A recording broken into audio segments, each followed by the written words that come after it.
चीखें, वो तड़पते हुए कार्यकर्ता, वो सुरक्षित महसूस न करती बंगाल की बेटियां और वो सिंडिकेट का रंगानाच जिसने एक गौरवशाली राज्य को अपराध की फैक्ट्री में बदल दिया। बरसों से बंगाल की मिट्टी बारूद की गंध और कटमरी की सियासत में दम तोड़ रही थी, लेकिन अब वो मंजर बदलने वाला है। सीएम शुभेंदु अधिकारी ने सीधे उन अपराधियों और दंगाई ताकतों की कमर तोड़ने का ऐलान कर दिया जिन्होंने बंगाल की शांति को बंधक बना रखा था।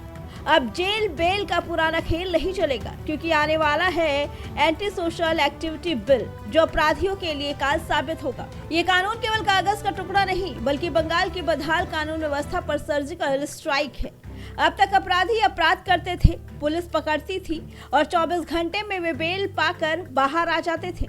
लेकिन इस नए बिल के बाद 1 साल की निवारक हिरासत। अगर सरकार या प्रशासन को लगता है कि कोई व्यक्ति सार्वजनिक सुरक्षा के लिए खतरा है, तो उसे बिना किसी लंबी कानूनी प्रक्रिया के 1 साल तक सलाखों के पीछे डाला जा सकेगा।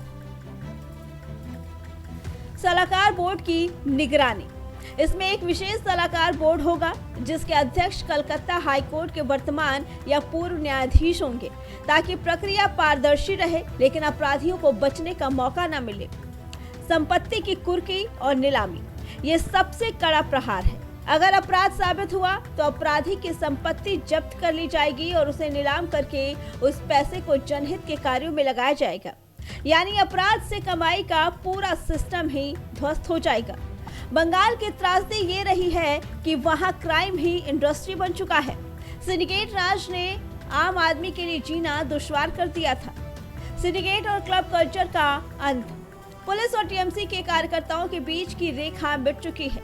अब ये कानून पुलिस को जिला बदर करने की वो ताकत देगा जिससे अपराधी किसी इलाके में अपनी दहशत नहीं फैला पाएंगे। बॉर्डर सुरक्षा और घुसपैठ।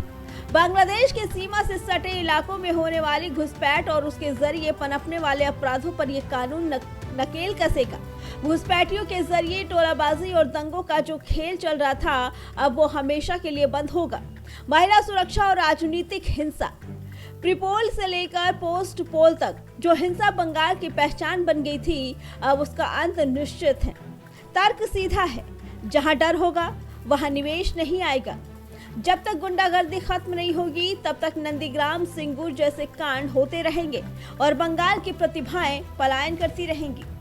ये कानून केवल अपराधियों को जेल भेजने के लिए नहीं, बल्कि बंगाल की खोई हुई साख को वापस लाने के लिए है।